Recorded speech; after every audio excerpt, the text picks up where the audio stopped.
بسم الله الرحمن الرحيم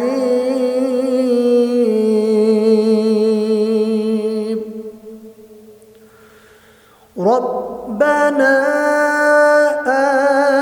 آتنا في الدنيا حسنة وفي الآخرة حسنة وقنا عذاب النار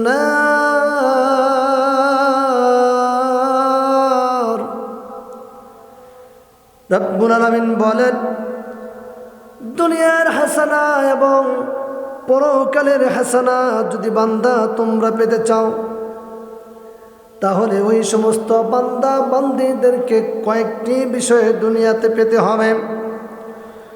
প্রথম নাম্বার, আল্লাহ রাব্বুল আলামিন বললেন, বান্দা যদি দুনিয়ার হাসানা পেতে চাও, এক নাম্বার বান্দাকে কোরআন পেতে হবে। সুবহানাল্লাহ।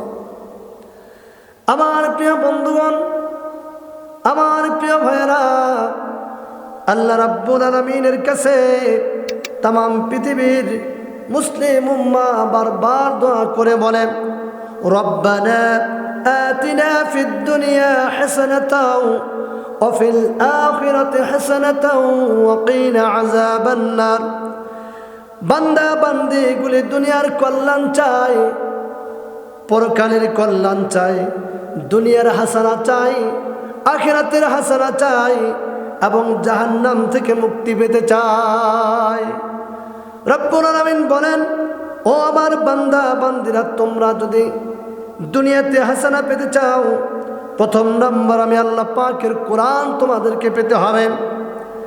আমরা যারা নিজেকে মুসলিম দাবি করি, আমাদের শেষ পয়গম্বর রাহমাতাল লিল আলামিনের মাধ্যমে আল্লাহ সুবহানাহু ওয়া তাআলা শেষ আসমানি কিতাব কোরআনুল কারীম আমাদেরকে দিয়েছেন।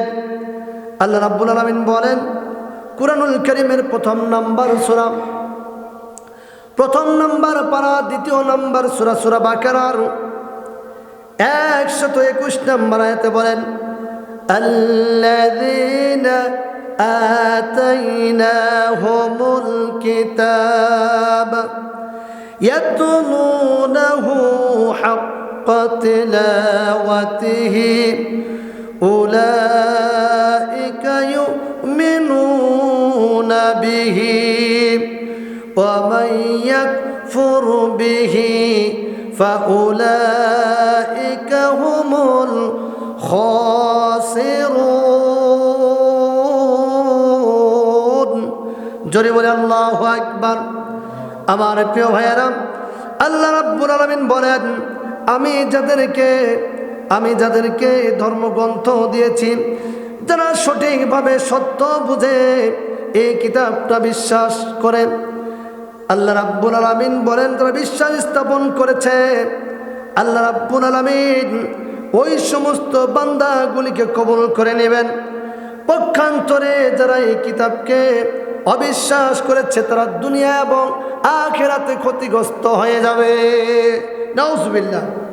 প্রিয় ভাইরা আমার, প্রিয় বন্ধুগণ আমার, তাহলে এক নাম্বার, দুনিয়ার কল্যাণ পেতে হলে আপনাকে আমাকে সর্বপ্রথম আল্লাহর কোরআন পেতে হবে। দুই নাম্বার, আল্লাহ রাব্বুল আলামিন জানাই দিয়েছেন, বান্দা তোমরা যদি দুনিয়াতে হাসানা পেতে চাও, দ্বিতীয় নাম্বার এই কোরআনুল কারীমের হেদায়েত পেতে হবে। সুবহানাল্লাহ। আল্লাহ রাব্বুল আলামিন বলেন, এই পৃথিবীতে যারা কোরআনুল কারীমটাকে গ্রহণ করে নেবেন, হুদাটাকে গ্রহণ করে নেবে, আল্লাহ রাব্বুল আলামিন তাদেরকে হেদায়েত দান করে দিবেন। সুবহানাল্লাহ। কোরআনুল কারীমের প্রথম নাম্বার পারা, দ্বিতীয় নাম্বার সূরা, সূরা বাকারার শুরুতে আল্লাহ রাব্বুল আলামিন বললেন, আল্লাহ সুবহানাহু ওয়া তাআলা এভাবে বান্দাদের সামনে উপস্থাপন করলেন, যালিকাল কিতাবু লা রাইবা ফীহি হুদাল লিল মুত্তাকিন। এই কিতাবটি হলো মুত্তাকি বান্দাদের জন্য হেদায়েতের কিতাব। সুবহানাল্লাহ। আমার প্রিয় ভাইয়েরা, আমার প্রিয় বন্ধুগণ আমার, তাহলে দ্বিতীয় নাম্বার আল্লাহ বললেন, দুনিয়ার কল্যাণ যদি পেতে চাও, ও আল্লাহর গোলামেরা, ও আল্লাহর বান্দা বান্দিরা, আপনাদের দৃষ্টি আকর্ষণ করছি, আপনি যদি দুনিয়ার কল্যাণ পেতে চান, দুনিয়ার হাসানা পেতে চান, 2 নাম্বার আল্লাহর কোরআনের হেদায়াত পেতে হবে।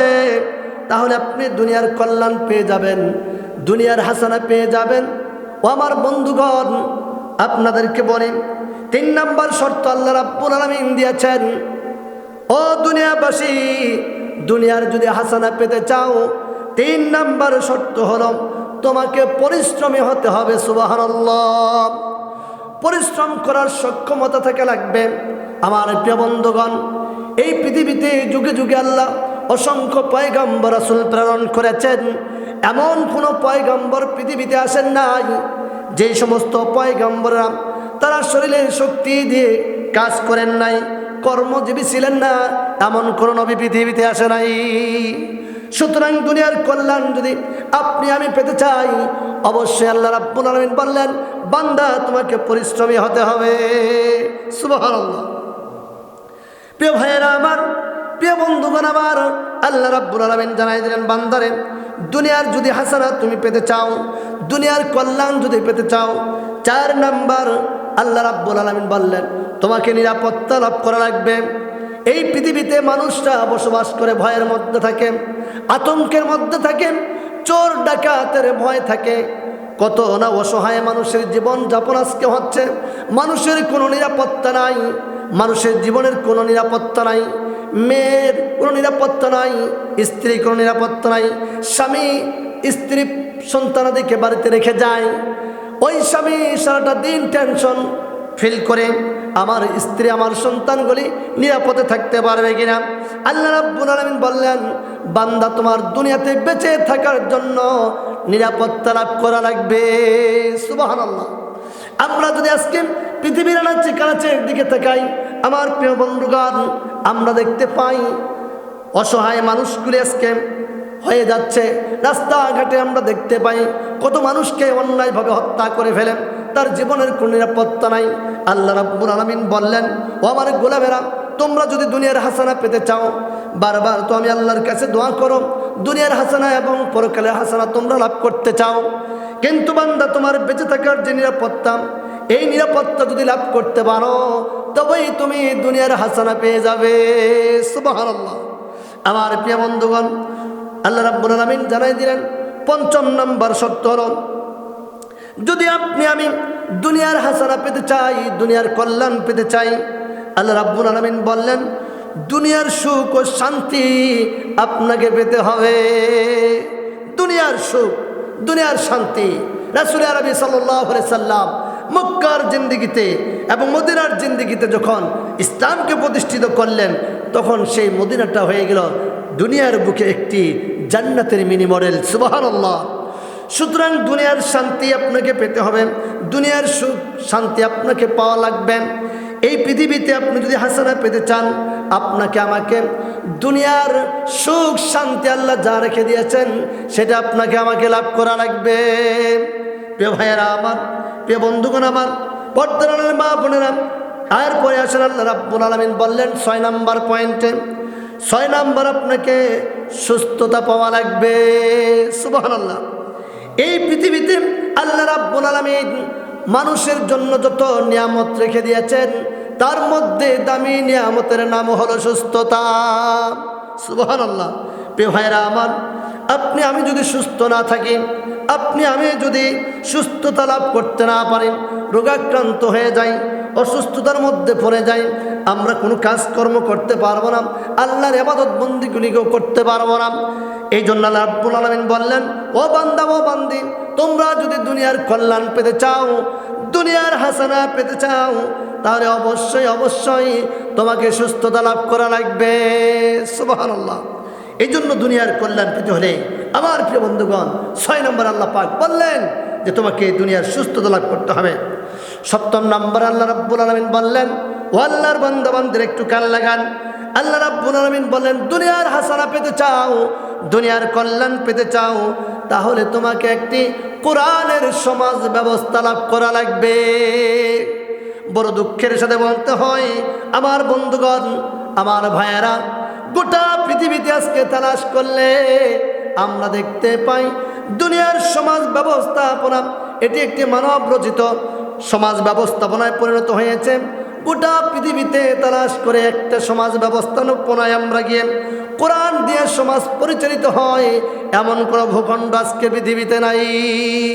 কিভাবে দুনিয়ার কল্যাণ আমরা আশা করতে পারি? দুঃখের সাথে বলতে হয়, এই কোরআনের সমাজ ব্যবস্থাপনা যারা প্রতিষ্ঠিত করতে চায়, আজকে সমাজে তাদেরকে সবচেয়ে লাঞ্ছিত, অপমানিত, বঞ্চিত করার জন্য এক শ্রেণীর মানুষ উঠে পড়ে লেগেছে।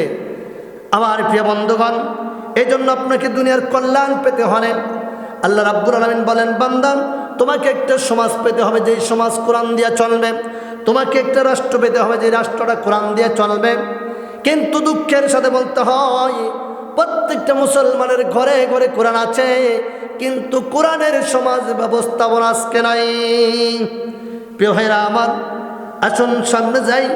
আল্লাহ রাব্বুল আলামিন বললেন, দুনিয়ার হাসানা যদি পেতে চাও, দুনিয়ার কল্যাণ যদি পেতে চাও, ও আল্লাহর গোলামেরা, 8 নম্বরে আল্লাহ রাব্বুল আলামিন বললেন, নেক সন্তান আপনাকে পেতে হবে। নেক সন্তান আপনাকে লাভ করা লাগবে। আমার প্রিয় বন্ধুগণ, পর্দার আড়ালে মা বোনেরা, নেককার সন্তান আপনি কেমনে পাবেন?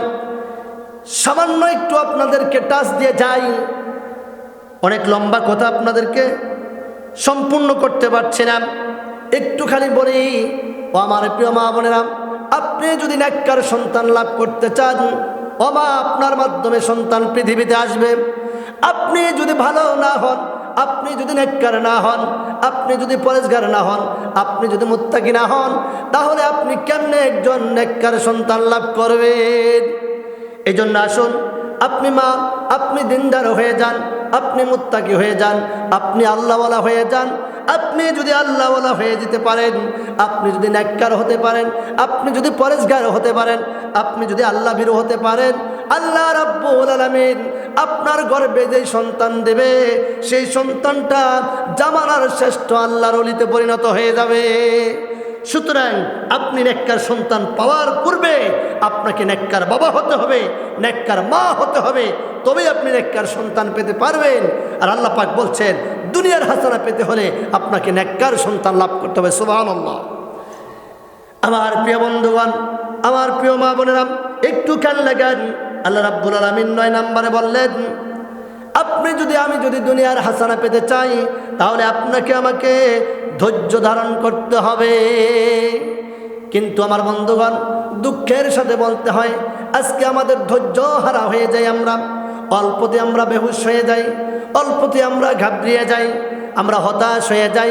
অথচ মুমিন হতাশ হওয়ার কোনো কথা নাই। মুমিন কখনো হতাশ হবে না, ধৈর্য হারা হবে না। আল্লাহ রাব্বুল আলামিন বললেন, ইন্নাল্লাহা মা'আস সাবিরিন, নিশ্চয় আল্লাহ ধৈর্যশীলদের সাথে আছেন। মুমিনেরা তো কখনো ধৈর্য হারা হতে পারে না। আল্লাহ বলেন, বান্দারে, ও বান্দিরে, তোমরা যদি দুনিয়ার কল্যাণ পেতে চাও, তাহলে 9 নম্বরে তোমাদেরকে ধৈর্য ধারণ করা লাগবে। সুবহানাল্লাহ। আমার প্রিয় ভাইয়েরা, আমার প্রিয় বন্ধুগণ, 10 নম্বর যেই পয়েন্ট আল্লাহ রাব্বুল আলামিন বললেন, দুনিয়ার হাসানা পেতে হলে, দুনিয়ার কল্যাণ পেতে হলে আল্লাহ রাব্বুল আলামিন বললেন, ও পুরুষ জাতিরা, দুনিয়ার কল্যাণ পেতে হলে তোমাকে নেককার স্ত্রী লাভ করা লাগবে। সুবহানাল্লাহ। কিন্তু আজকে নেককার স্ত্রী খুঁজে পাম অত্যন্ত দুষ্কর। আজকে আমরা নেককার স্ত্রী পাই না, যার কারণে নেককার সন্তান আমরা পাই না। আমার প্রিয় বন্ধুগণ, এই জন্য আসুন, দুনিয়ার কল্যাণ যদি আমরা পেতে চাই, দুনিয়ার হাসানা যদি পেতে চাই, তাহলে এই 10টি শর্তের কথা আল্লাহ রাব্বুল আলামিন বললেন। 10টি জিনিস আপনাকে লাভ করা লাগবে, তবেই আল্লাহ রাব্বুল আলামিন যে কথাটা বলেছেন, আমরা যে বারবার বলি রব্বানা, পড়েন, রব্বানা আতিনা ফিদ দুনিয়া হাসানাতাও ওয়া ফিল আখিরাতি হাসানাতাও وقنا عذاب النار আল্লাহু আকবার আল্লাহ বললেন বান্দা দুনিয়ার হাসানা যারা পেতে চাও এই 10টি জিনিস যদি অর্জন করতে পারো পৃথিবীর কোনো বান্দা কোনো বান্দী যদি এই 10টি গুণ 10টি বৈশিষ্ট্য অর্জন করতে পারে আল্লাহ রাব্বুল আলামিন বলেন ওই বান্দা বান্দীগুলি দুনিয়ার হাসানা লাভ করবে সুবহানাল্লাহ আমার প্রিয় ভাইরা তাহলে এই 10টি বৈশিষ্ট্য যদি আমরা অর্জন করতে পারি তাহলেই কেবল দুনিয়ার হাসানা পাবো এখন আসেন আল্লাহ রাব্বুল আলামিন আখিরাতের হাসানা পেতে হলে আপনাকে কয়টি গুণ অর্জন করা লাগবে লক্ষ্য করুন আখিরাতের যদি আপনি হাসানা অর্জন করতে চান এক নাম্বার আল্লাহ রাব্বুল আলামিন বললেন ও গোলামেরা প্রথম নাম্বার তোমাকে ভালো মৃত্যু লাভ করা লাগবে সুবহানাল্লাহ ভালো মৃত্যু যদি আমি লাভ করতে পারি তাহলে পরকালের যে হাসানা আখিরাতে গিয়ে যে হাসানা লাভ করার জন্য আমরা দোয়া করছি তাহলে সেই দোয়ার যে বিষয়টি রয়েছে আল্লাহ রাব্বুল আলামিন বলছেন বান্দা দুনিয়ার হাসানা এবং পরকালের হাসানা পেতে হলে প্রথম নম্বর পরকালে ঢুকতে গেলে আমরা মৃত্যুর পরেই পরকালে গমন করি আল্লাহ পাক বললেন বান্দা তোমাকে ভালো মৃত্যু লাভ করতে হবে আর একটা বান্দা একটা বান্দি ভালো মৃত্যু কখন লাভ করেন ওই বান্দা বান্দিরা যদি নেককার হয় বান্দা বান্দিরা যদি পরেশগার হয় আল্লাহ ভীরু হয় আল্লাহ রাব্বুল আলামিনের হাবিব সাল্লাল্লাহু আলাইহি সাল্লাম জানায় দিয়েছেন মুমিন বান্দা যারা হবে নেককার বান্দা যারা হবে নেককার বান্দি যারা হবে আমার প্রিয় বন্ধুগণ আমার প্রিয় ভাইয়েরা আল্লাহর হাবিব বললেন ওই নেককার বান্দা বান্দির যখন মৃত্যুটা হবে আজরাইল আলাইহিস সালাম যখন তার জান কবজ করতে আসবে আল্লাহর হাবিব বলেন একটা মায়ের কোলে শিশু সন্তান যখন নবজাতক শিশু সন্তান মায়ের স্তনে মুখ লাগাইয়া দুধ পান করে দুধ পান করতে করতে কখন যেন তার রুহটা তার কখন যেন দুধ পান করতে করতে মুখ থেকে দুধটা বের হয়ে গেল পরে গেল শিশু সন্তানটি বলতে পারে না ঠিক তেমনিভাবে একজন নেককার পরেশগার মুমিন মুত্তাকি বান্দার যখন রুহুটা কবজ হবে জান কবজ করা হবে আজরাইল সাল্লাম জানটা কখন বের করে নেবে নেককার বান্দা কখনো টের পাবে না কখন যে রুহুটা বের হয়ে যাবে এটা হলো ভালো মৃত্যু প্রিয় বন্ধুগণ আমার আল্লাহর হাবিব সাল্লাল্লাহু আলাইহি ওয়াসাল্লাম বলছেন যে এই নেককার এবং ভালো মৃত্যুর 3টি লক্ষণ রয়েছে যে মানুষটির চেহারাটা মধ্যে ঘামের একটা চিহ্ন বোঝা যাবে 2 নাম্বার এই মানুষটি মৃত্যুর পরে চেহারাটা সুন্দর হয়ে যাবে আর তৃতীয় হলো তার মুখের মধ্যে একটি মুস্কি হাসির ভাব থাকবে সুবহানাল্লাহ প্রিয় ভাইয়েরা আমার পরকালে যদি হাসানা পেতে চাই 2 নাম্বার আল্লাহ রাব্বুল আলামিন বললেন ও বান্দা কবরের জীবনটা যেন তোমার ভালো হয়ে যায় কবরের জীবনটা যদি আমি ভালো করতে পারি কবরের জীবনটা যদি আমার ভালো হয়ে যায় আল্লাহ রাব্বুল আলামিন হাবিব বলছেন কবরে মুনকার নাকির ফেরেশতা এসে 3টি প্রশ্ন জিজ্ঞাসা করবে মান রাব্বুকা ওয়া মান দীনুকা ওয়া মান হাযার রাজুল এই 3টি প্রশ্ন করবে মুমিন বান্দাগণ সেই দিন কবরের ভিতরে জবাব দেবেন রব্বি আল্লাহ যখন তাকে প্রশ্ন করা হবে ওয়া মান দীনুকা তোমার দিন কি সে বলবে দিনুল ইসলাম 3 নম্বরের প্রশ্ন করা হবে ওয়া মান হাযার রাজুল আল্লাহর নবী সাল্লাল্লাহু আলাইহি সাল্লাম বলেন মুমিন বান্দার সঙ্গে সঙ্গে বলবে নবিয়ুনা মুহাম্মদুর রাসূলুল্লাহ সাল্লাল্লাহু আলাইহি সাল্লাম এই 3টি প্রশ্নের জবাব যখন কোন মুমিন বান্দা দিয়ে দেবে আল্লাহর হাবিব বলেন আকাশ থেকে একজন ফেরেশতা আসবেন আসার পরে ওই মুমিন বান্দাটার পোশাকটা কাফনের কাপড়টা খুলে নিয়ে জান্নাতি পোশাকটা পরিধান করায় দেবেন জান্নাতের বিছানাটা কবরে বিছাইয়ে দিবেন আর ওই মুমিন বান্দাকে এমনভাবে ঘুম পাড়ায় দেবেন কতদিন পর্যন্ত ঘুমাবেন ইলা ইয়াউমাল কিয়ামা কিয়ামত পর্যন্ত মুমিন বান্দাটা ঘুমের ভিতরে থাকবে সুবহানাল্লাহ প্রিয় ভাইরা আমার আমরা যদি কবরের ভিতরে ও আল্লাহর বান্দা বান্দিরা কবরের 3টা প্রশ্নের জবাব যদি দিতে পারি আমাদের কবরের জীবনটা সুন্দর হয়ে যাবে আল্লাহর হাবিব সাল্লাল্লাহু আলাইহি সাল্লাম বলছেন এই 3টা প্রশ্নের জবাব যদি কোনো বান্দা বান্দি দিতে না পারে ওই বান্দা বান্দির জন্য কবরে কঠিন আযাব শুরু হয়ে যাবে আল্লাহর হাবিব হাদিসের মধ্যে বর্ণনা করেন একজন অন্ধ ফেরেশতা আসবে এই অন্ধ ফেরেশতার হাতে একটা হাতুড়ি থাকবে ওই ফেরেশতাটা কানে শুনতে পারবে না, বধির হবে, চোখে দেখবে না, কানেও শুনবে না, হাতে একটা লোহার হাতুড়ি থাকবে।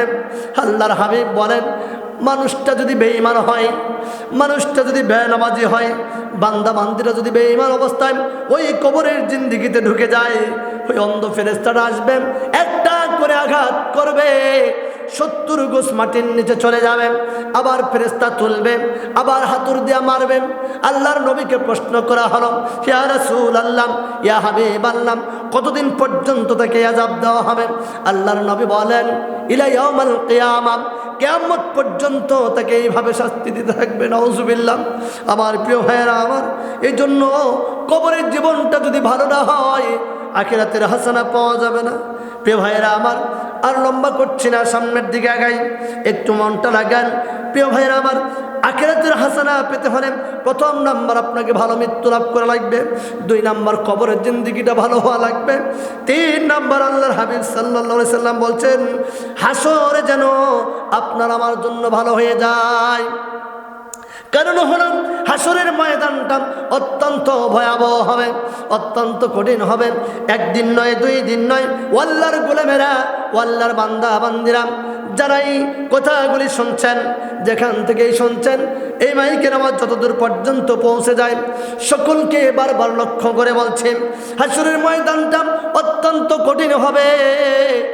যেই দিন আপনার বাবা আপনার পরিচয় দিবে না, আপনার মা আপনার পরিচয় দিবে না, ভাই ভাইয়ের পরিচয় দিবে না, বন্ধু বন্ধুর পরিচয় দিবে না। একদিন নয়, 2 দিন নয়, 50,000 বছর হাসরের ময়দানে দাঁড়ায় থাকা লাগবে। আল্লাহ রাব্বুল আলামিনের হাবিব বললেন, হাসরের ময়দানটা যারা ভালো হয়ে যাবে, তার প্রত্যেকটা জিনিস সহজ হয়ে যাবে। সুবহানাল্লাহ। প্রিয় ভাইয়েরা আমার, এই হাসরের ময়দানে মানুষ গুনাহ অপেক্ষা করবে, মানুষগুলি অপেক্ষা করতে থাকবে। এই 50,000 বছর লম্বা সময় দাঁড়ায় থাকা লাগবে। হাদিসের মধ্যে আসছেন, আল্লাহর হাবিব সাল্লাল্লাহু আলাইহি সাল্লাম বলেন, হাসরের ময়দানে মানুষের মাথার উপরে, আদাত উপরে সূর্যটা থাকবে। এখন তো সূর্য 9,30,00,000 মাইল উপর থেকে সূর্যটা তাপ দিচ্ছে তার পিঠ দিয়ে, আর কিয়ামতের ময়দানে 7টা মুখ দিয়ে হাসরবাসীর উপরে তাপ দেওয়া হবে। হাদিসের ভিতরে বর্ণনা করেছেন আল্লাহর নবী যে মানুষের মাথার মগজগুলি টকবক করে ফুটতে থাকবে, আর এই মগজগুলি গলে গলে পায়খানা রাস্তা দিয়ে, পেশাবের রাস্তা দিয়ে বের হয়ে যাবে। নাউযুবিল্লাহ। এই জন্য আল্লাহ রাব্বুল আলামিন বলেন, বান্দারে, পরকালে যদি হাসানা পেতে চাও, তোমার হাসরের ময়দানটা ভালো লাভ করা লাগবে। প্রিয় বন্ধুগণ আমার, আল্লাহর হাবিব সাল্লাল্লাহু আলাইহি সাল্লাম বলেন, হাসরের ময়দানটা যদি কোনো বান্দার জন্য ভালো হয়ে যায়, হাসরের ময়দানটা যদি ভালো হয়ে যায়, আমার প্রিয় বন্ধুগণ, তাহলে আপনি আমি পরকালে হাসানা লাভ করতে পারবো। আসেন তারপরে সামনের দিকে আগাই। 4 নাম্বার আল্লাহ রাব্বুল আলামিন বললেন, আখিরাতের হাসানা যদি পেতে চাও, তাহলে কিয়ামতের ময়দানে, ওই হাসরের ময়দানে হাউসে কাউসারের পানি তোমাকে লাভ করা লাগবে। সুবহানাল্লাহ। তাহলে পরকালে হাসানা পেতে হলে প্রথম নাম্বার ভালো মৃত্যু লাভ করা লাগবে, 2 নাম্বার আপনার কবরের জিন্দেগি, আপনার আমার কবরের জিন্দেগিটা ভালো হওয়া লাগবে, 3 নাম্বার হাসরে যেন আপনার ভালো হয়, হাসরের ময়দানটা, 4র্থ নাম্বার আপনাকে আমাকে হাউসে কাউসারের পানি পান করা লাগবে।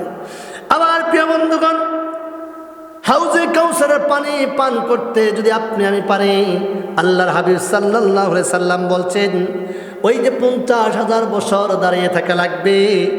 কোনো ব্যক্তি যদি, কোনো বান্দা যদি, কোনো বান্দি যদি হাউসে কাউসারের 1 পেয়ালা পানি পান করতে পারে, আর ওই বান্দা বান্দির পানির পিপাসা লাগবে না।